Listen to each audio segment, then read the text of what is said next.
Baik, Assalamualaikum warahmatullahi wabarakatuh. Perkenalkan nama saya Rizwan Hilmi Roifi dengan NIM 51 dari kelas B. Pada kesempatan kali ini saya akan menjelaskan tugas 5 dari mata kuliah kestabilan tambang bawah tanah.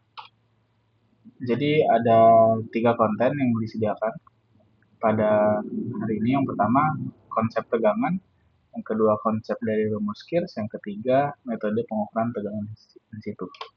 Baik, untuk yang pertama konsep tegangan.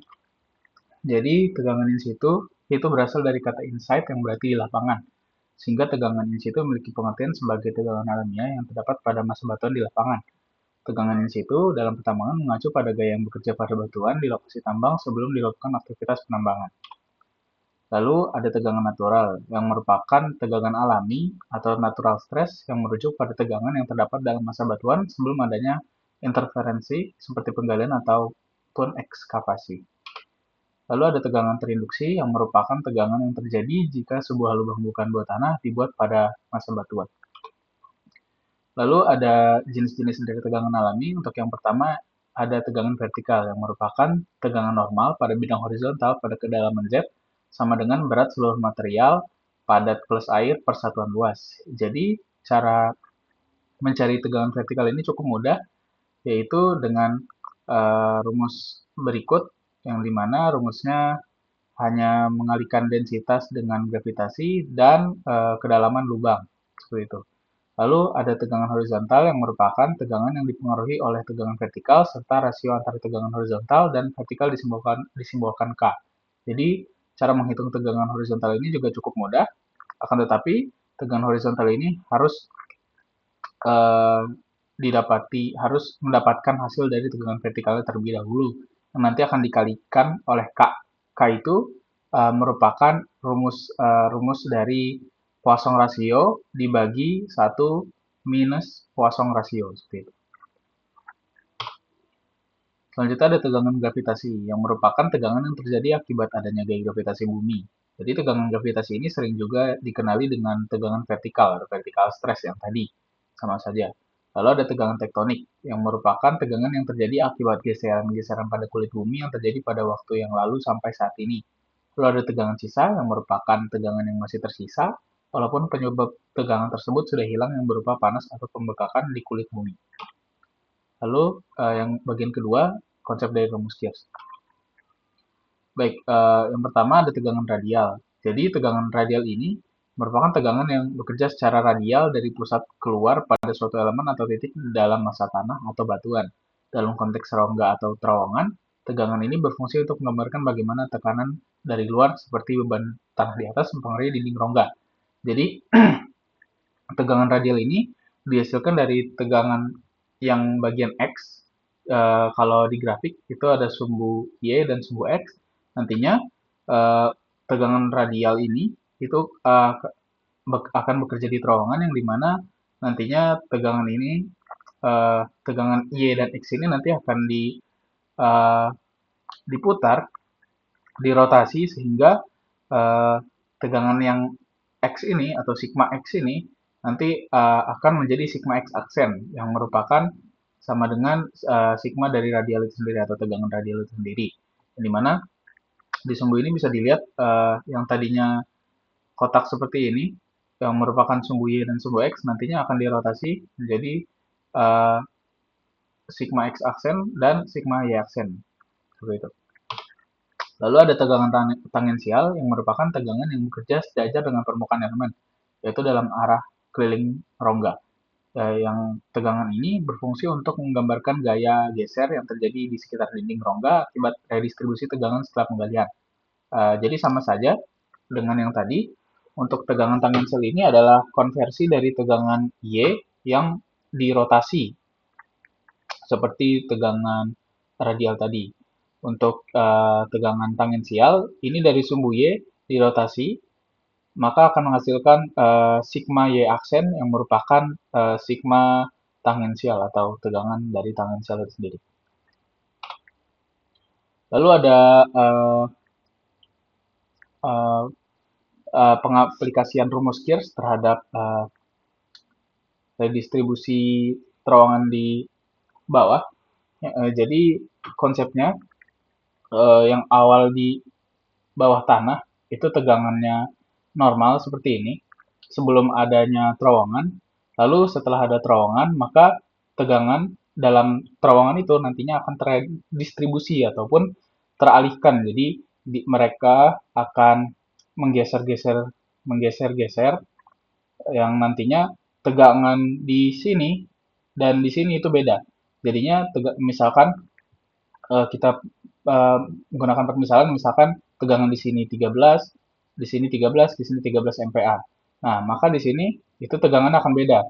Di sini itu merupakan di dekat lingkaran ini itu merupakan tegangan yang paling besar. Misalkan bisa 15, lalu nanti yang agak ke tengah ini 14, 13, 12 nanti akan normal kembali saat sudah keluar dari zona terowongan ini. Seperti itu. Lalu penggunaan rumus Kirch sendiri pada redistribusi terowongan ini itu nantinya akan berguna untuk menghitung seberapa kuat dari terowongan ini untuk menahan tegangan-tegangan yang ada di sekeliling yang sudah kita lihat ini. Nah, dimana kalau kita bisa lihat ini tegangannya berada di atas dan di bawah yang merupakan tegangan hidrostatis seperti itu. Dan bisa dilihat pada rumus Kirch ini sendiri, uh, menghitung tegangan radial, tegangan tangensial, dan juga tegangan geser dari terowongan tersebut, yang dimana bisa dilihat pada rumusnya uh, yang ada deskripsinya di kanan sini, yang R itu adalah jarak dari pusat terowongan, lalu sigma V yang merupakan tegangan vertikal, ataupun di sini bisa diganti dengan tegangan radial, lalu uh, sigma H di sini yang merupakan tegangan horizontal, lalu R yang merupakan adalah jari-jari terowongan. Mohon maaf, tadi yang tegangan vertikal ini itu adalah uh, tegangan tangensial dan sigma H yang merupakan tegangan horizontal itu bisa disimbolkan dengan tegangan radial. Lalu fungsi dari rumus Kirch sendiri ini yang pertama untuk menganalisis stabilitas dinding terowongan dengan menghitung tegangan yang bekerja pada dinding tersebut. Jadi dari rumus Kirch yang sudah kita bahas tadi itu kita dapat menganalisis seberapa kuat dinding terowongan untuk menahan tegangan yang ada di sekitarnya. Lalu untuk menentukan kedalaman minimum dari terowongan agar tetap stabil. Selanjutnya, setelah penggalian, redistribusi tegangan terjadi di sekitar terowongan.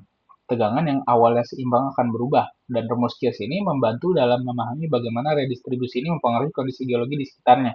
Jadi, rumus Kirch ini dapat mengetahui bagaimana pergerakan dari struktur geologi yang ada di area terowongan tersebut, karena uh, selain dari beban tegangan yang ada di sekitar terowongan, struktur geologi juga mempengaruhi kekuatan kekuatan dari tegangan di sekitar terowongan tersebut. Bisa jadi dengan adanya struktur geologi maka akan menambah kekuatan dari tegangan tersebut, dan bagaimana caranya rumus Kirch ini dapat menghitung uh, kekuatan dari terowongan ini uh, agar bisa menahan tegangan atau beban yang ada di atasnya, ataupun jika terowongannya tidak mampu maka rumus Kirch ini dapat menghitung penyangga kekuatan dari penyangga yang akan digunakan di sekitar terowongan tersebut.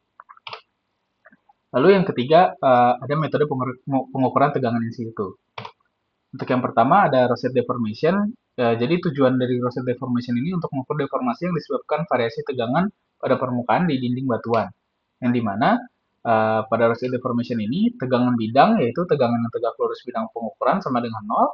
Lalu pembebasan tegangan adalah total, perhitungan dengan metode elemen hingga diperlukan pemotongan sebesar 20 cm untuk memperoleh pembebasan total. Lalu perilaku batuan adalah elastik linier, tegangan dihitung langsung menggunakan hukum Hooke.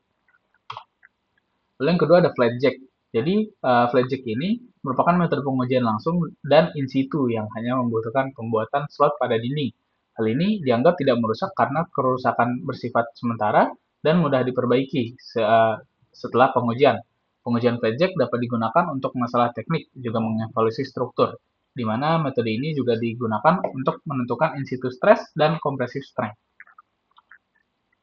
Lalu yang ketiga ada overcoring. Jadi overcoring ini merupakan uh, prinsip atau metode yang digunakan untuk membebaskan seluruh tegangan yang ada di massa batuan dengan memanfaatkan core dari hasil bor.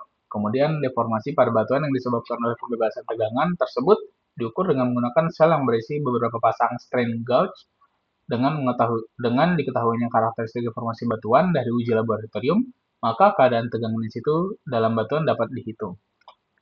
Lalu yang terakhir ada hydraulic fracturing, yang merupakan pengukuran tegangan in situ di dalam massa batuan dengan cara menguji perilaku rekahan yang sudah ada atau rekahan yang baru dibentuk dengan injeksi air atau fluida lain sampai tekanan yang diperlukan untuk membuka kembali rekahan tersebut di dalam lubang bor. Analisa dari data yang didapat berupa debit air dan tekanan yang menentukan besarnya tegangan normal yang ada pada rekahan yang diuji. Dengan melakukan pengujian ini pada berbagai rekahan yang ada di dalam massa batuan, maka keadaan tegangan di dalam massa batuan itu dapat diketahui. Lalu ini adalah daftar pustaka dan beberapa sumber yang saya gunakan untuk membuat presentasi kali ini. Baik, sekian kurang lebihnya mohon maaf. Wassalamualaikum warahmatullahi wabarakatuh.